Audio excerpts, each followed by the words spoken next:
சிறகடிக்காத சிறையில் என்ன நடந்துச்சு அப்படின்னு தான் பார்க்க போகிறோம். வாங்க பார்க்கலாம். ஸ்ருதிக்கு தன்னுடைய தவற உணர்றாங்க.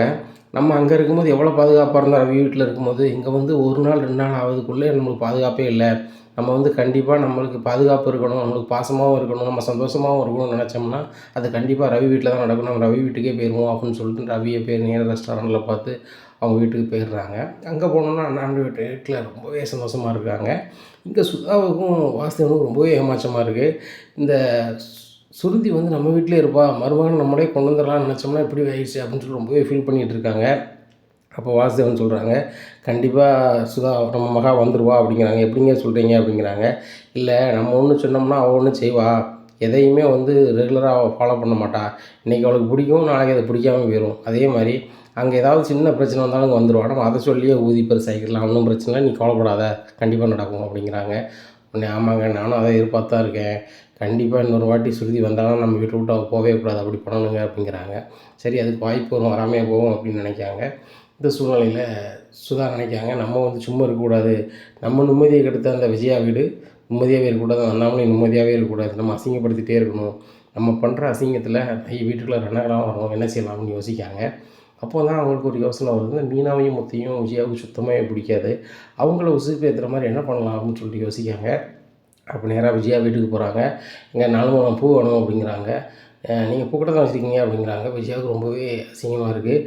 நம்ம சம்பந்தின்னு பார்த்தா ரொம்ப ஓவராக பேசுகிறாங்களே அப்படின்னு சொல்லிட்டு 4 முழத்தை அளந்து கையில் கொடுக்காங்க. மீனா அப்போ வீட்டில் இல்லை. அப்போ வந்து விஜயாவுக்கு சரியான கடுப்பாகுது. இந்த மீனா கடை வச்சுருக்காங்க, இவள் வந்து சம்மந்தின்னு பார்த்து நம்ம வாங்கன்னு கேட்டோம்னா நம்மளை வந்து பூக்காரி மாதிரி பண்ணிட்டு போகிறாங்க அப்படின்னு சொல்லிட்டு முழிக்காங்க. போகும்போது ஒன்று சொல்லிட்டு போயிடுறாங்க, இந்த மாதிரி "நீங்களும் மீனா மாதிரி நல்ல வியாபாரம் பாக்கிய, நீங்களும் பூக்காரி தானே" அப்படின்ட்டு போயிடுறாங்க. "நான் பூக்காரியா" அப்படின்னு சொல்லிட்டு ரொம்பவே கடுப்பாகிறாங்க. அப்போ தான் நினைக்காங்க, இன்னுமே இந்த பூக்கடை வந்து நம்ம வீட்டு முன்னாடியே தான் நமக்கு அவமானமாக தான் இருக்கும், இந்த சம்மந்தி நம்மளை அவமானப்படுத்தணுங்கிற நோக்கத்தில் வந்துட்டு போகிறாங்க, இனிமேல் இது நடக்கக்கூடாது, இந்த மீனாவால் நான் அசிங்கப்படக்கூடாது அப்படின்னு சொல்லிட்டு நினைக்காங்க. அப்போ நேராக ரோஹிணிட்ட சொல்லிட்டாங்க, "ரோஹிணி இந்த கடையை எடுக்கணும், இது என்ன செய்யலாம்?" அப்படிங்கிறாங்க. "ஆண்டி அது ஈஸி மெத்தட் தான், அவங்க அந்த கடையை வச்சு தானே ஆடுதாங்க, கொதிக்கிறத நிப்பாட்டுறோம்னா நம்ம தீயை எடுத்துட்டா போதும்ல ஆண்டி" அப்படிங்கிறாங்க. "கண்டிப்பாம்மா, அவளை வந்து நிம்மதியாக இருக்க விடக்கூடாது, நம்ம நிம்மதியெல்லாம் கெடுக்கிறா, என்னைய வந்து சுருதி அம்மா வந்து பூத்தாங்க அப்படின்னு சொல்லிட்டு பேசி கேட்டு போகிறாங்க, எனக்கு எவ்வளோ அசிங்கமாக இருக்கும், இந்த பூக்காரியால் நான் தினம் தினம் அசிங்கப்பட்டுட்டு இருக்கேன், என்ன செய்யலாம்?" அப்படிங்கிறாங்க. "ஆண்டி நான் ஒன்று பண்ணுறேன், இது வந்து மாநகராட்சி ரோட்டில் தான், மெயின் ரோட்டில் தான் இருக்குது, ரோட்டில் தானே இருக்குது, நம்ம மாநகராட்சியில் பெட்டிஷன் கொடுப்போம், சாலையோரத்தில் உள்ள ஆக்கிரமிப்பு அகற்றணும்னு சொல்லி பெட்டிஷன் கொடுப்போம், அவங்க ஆட்டோமேட்டிக்காக வந்து வண்டியை தூக்கிட்டு போயிடுவாங்க, ஒன்றும் பிரச்சனை இல்லை" அப்படிங்கிறாங்க. உடனே "சரிம்மா நீ மட்டும் மனு மட்டும் எழுதி தா, நான் கொண்டு கொடுத்துட்றேன்" அப்படிங்கிறாங்க. "நான் எழுதி கொடுத்தோம் தெரிஞ்சிருமோ?" அப்படிங்கிறாங்க. "அதெல்லாம் சொல்ல மாட்டாங்க ஆண்டி" அப்படிங்கிறாங்க. ரோஹிணிக்கு ரொம்பவே சந்தோஷம். இந்த மீனாவும் முத்தும் நம்மளை ரொம்ப அசிங்கமாக நினச்சாங்க, நம்ம வீட்டுக்காரங்க நினச்சாங்க, இந்த கடை போயிடுச்சுன்னா மீனாவுக்கு தொழில்னு ஒன்றும் இருக்காது, ரொம்ப அசிங்கப்படுவா அப்படின்னு நினைக்காங்க. உடனே ரோஹிணிகிட்ட சொல்கிறாங்க விஜயா, "நான் பெட்டிஷன் கொடுத்துட்டு வந்துட்டேன், நம்ம ஒன்றும் தெரியாத மாதிரி மொட்டை மாடில நிற்போம், இன்னும் கொஞ்ச நேரத்தில் என்ன நடக்க போகுது பாரு" அப்படிங்கிறாங்க. அதே மாதிரி மாநகராட்சி அதிகாரிகள் எல்லாம் வராங்க, வந்து ரோட்டோரத்தில் இருக்க அந்த பூக்கடையை வந்து வண்டியில் ஏற்றுறாங்க. இதை பார்த்த மீனாவும் அண்ணாமலையும் ஓடி போய், "என்னங்க என்னங்க ஏன் ஏற்றுறீங்க?" அப்படிங்கிறாங்க. ரோட்டில் வந்து ஆக்கிரமிப்பு பண்ணி இந்த கடை வச்சா நாங்கள் எப்படி அனுமதிக்க முடியும், இதை வச்சு பெட்டிஷன் வந்துருக்கு, அதனால் ஒன்றும் செய்ய முடியாது" அப்படிங்கிறாங்க. உடனே அண்ணாமலை கேட்குறாங்க, "யார் சார் பெட்டிஷன் கொடுத்தா, அதை சொல்ல முடியுமா?" அப்படிங்கிறாங்க. "ஏங்க இங்கே பாருங்கள், பெட்டிஷன் யார் கொடுத்தா வச்சாலாம் சொல்லவே முடியாது" அப்படின்னுட்டு இருக்காங்க. மீனா ரொம்பவே அழுது கதறாங்க. "நல்லா இருப்பீங்க, இதை வச்சு தான் எங்களுடைய வாழ்வாதாரம் போயிட்டுருக்கு, என்னுடைய சுயமரியாதையே இந்த பூக்கடை தான், நல்லா இருப்பீங்க, என் வீட்டுக்காரர் கஷ்டப்பட்டுன்னு வச்சுருந்தாங்க, விடுங்க விடுங்கங்கிறாங்க." அந்த ஆஃபீஸர் சொல்கிறாங்க, "ஏம்மா பெட்டிஷன் வந்துருச்சு, வராத வரைக்கும் ஒன்றும் பிரச்சனை கிடையாது, ஏன்னா சாலை ஓரமாக இருக்குது, ஆக்கிரமிப்பு பண்ணி வச்சுருக்காங்கன்னு சொல்லும்போது நாங்கள் அகற்ற வேண்டியது எங்கள் கடமை, அதனால் வந்து நீங்கள் வந்து ஒன்றுமே செய்ய முடியாதும்மா, கிளம்புங்கம்மா" அப்படிங்கிறாங்க. உடனே வண்டியில் ஏற்றிடுறாங்க. மீனா ரொம்பவே அழுகிறாங்க. இதை பார்த்த விஜயாவுக்கும் ரோஹிணிக்கும் ரொம்ப சந்தோஷம். "மொட்டை மாடிலேருந்து பார்த்தியா, கதறுவான்னு சொன்னோன்னா அவள் கதறாளா, என் வீட்டுக்காரர் எவ்வளோ சொன்னாலும் நடக்காது, இன்னும் அவள் ஆட்டம் க்ளோஸ்" அப்படின்னுட்டு இருக்காங்க. இந்த விஷயத்த மீனா முத்துக்கு ஃபோன் அடித்து சொல்கிறாங்க. முத்துக்கு ரொம்பவே மனசு கஷ்டமாக இருக்குது. உடனே பார்க்காரு, இவன் வந்து பூக்கடை தானே அவங்க அகற்ற முடியும், நம்ம ஒரு பைக் வாங்கி கொடுத்து அவன் பைக்கில் வச்சு வியாபாரம் பண்ண யாரும் தடுக்க முடியாது அப்படின்னு நினைக்காங்க. உடனே ஒரு ஷோரூமில் போய் ஒரு பைக்கு, சொந்தமாக ஒரு பைக்கு, புது பைக் எடுக்காரு. எடுத்து வீட்டு முன்னாடி விட்டுட்டு, "எப்பா வாங்க, எம்மா வாங்க" அப்படின்னு சொல்லிட்டு கூப்பிட்றாங்க. உடனே அண்ணாமலை சொல்கிறாங்க, "என்னப்பா இப்போ தான் வந்து மீனா பூக்கடையை வந்துட்டு மாநகராட்சிலேருந்து கொண்டு போயிட்டாங்க, இந்த நேரத்தில் என்னப்பா அப்படிங்கிறாங்க. கொஞ்சம் வாங்கப்பா, ஒன்றும் பிரச்சனை இல்லை, வாங்கப்பா அப்படிங்கிறாங்க. வெளில போய் பார்க்குறாங்க, ஒரு புது பைக் இது என்னதுப்பா அப்படிங்கிறாங்க. மீனாவுக்கு பைக் வாங்கியிருக்கேன்ப்பா, என்ன இந்த வீட்டு முன்னாடி பூக்கடை இருக்கக்கூடாது, இந்த பூக்கடையை அடைச்சின்னா மீனாவை அடைக்கிடலாம், என்ன அடைக்கிடலாம் நினச்சி சகுனி வேலை பார்த்தாங்க. அதெல்லாம் தகர்த்து தகடுபடி ஆக்கியாச்சுப்பா. இந்த பைக்லேயே மீனா வந்து எங்கேனாலும் வியாபாரம் பண்ணலாம்ப்பா, யாரையுமே தடுக்க முடியாது மீனா வியாபாரம் பார்க்குறத அப்படிங்கிறாங்க. உடனே விஜயாவுக்கும் ரோகிணிக்கும் ரொம்பவே கடுப்பாக இருக்குது.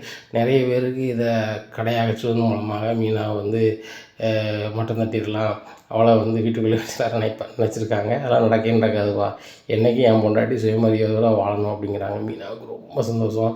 நம்ம வீட்டுக்காரர் வந்து நம்மளை வந்து ஒவ்வொரு முறையும் சுயமரியாதையோடு இருக்கணும் அப்படின்னு சொல்லிட்டு நம்மளை மேன்மைப்படுத்துகிறாரு அப்படின்னு நினச்சிட்டு ரொம்பவே சந்தோஷப்படுறாங்க. முத்து மீனாவை பார்த்து ரொம்பவே சந்தோஷப்படுறாங்க. சரி மீனா வா, பைக் ஓட்ட சொல்லித்தரேன் அப்படின்னு சொல்லிட்டு பைக் ஓட்ட சொல்லி கொடுக்குறாங்க. மீனா கொஞ்ச நேரத்துலேயே பைக் ஓட்ட படிச்சிடுறாங்க. இதை பார்த்த அவங்க மீனா அம்மாவுக்கு ரொம்பவே சந்தோஷம். மாப்பிள்ளையும் மீனாவும் பைக்கில் வராங்க. அதுவும் பைக்கு வந்து மீனா ஓட்டுறா அப்படின்னு சொல்லிட்டு, மீனா பைக்கெலாம் வாங்கியிருக்கியா அப்படிங்கிறாங்க. ஆமாம்மா நடந்ததெல்லாம் சொல்கிறாங்க. மீனா அம்மா ரொம்பவே ஷாக்காகிறாங்க. அப்படியா அப்படிங்கிறாங்க. அதனால தான் அவர் வந்து நீ பைக்லேயே வியாபாரம் பண்ணணும்னு சொல்லி பைக் வாங்கி வந்துட்டாங்க அப்படிங்கிறாங்க. உடனே மாப்பிள்ளை அவங்க நினச்சா எனக்கு பெருமையாக இருக்குது அப்படிங்கிறாங்க. உடனே சீதா சொல்கிறாங்க, ஆமாம்மா இப்படி ஒரு கணவர் கிடைக்க எங்கள் அக்கா கொடுத்து தான் வச்சுருக்கணும் அப்படிங்கிறாங்க. இந்த விஷயத்த சத்யாட்ட சொல்கிறாங்க. இந்த மாதிரி மாமா இன்றைக்கி வந்து அக்காவுக்கு பைக் வாங்கி கொடுத்துருக்காங்க அப்படிங்கிறாங்க. என்ன பைக் தானே வாங்கி கொடுத்துருக்காரு, காராக வாங்கி கொடுத்தாரு அப்படிங்கிறாங்க. உடனே சத்யாட்ட அம்மா சொல்கிறாங்க, உன் அக்காவுக்கு உங்கள் மச்சான் ஒரு பைக் வாங்கி கொடுத்துருக்காங்க, நீ பெருமைப்படணும், அவன் தான் உண்மையான தம்பியாக இருப்பான் அப்படிங்கிறாங்க. சின்ன பைக் தானே வாங்கி கொடுத்துருப்பாரு, ரொம்ப நேரம் இருக்குமா அப்படிங்கிறாங்க. உடனே நீ சிட்டிக்கிட்ட சேர்றதுனால நீ ஒரு மாதிரி போய் ஆகிட்ட, இப்படிலாம் பேசாத, அக்காவுக்கு வந்துச்சுன்னா சந்தோஷம் அப்படின்னு சொல்லி பழகு அப்படிங்கிறாங்க.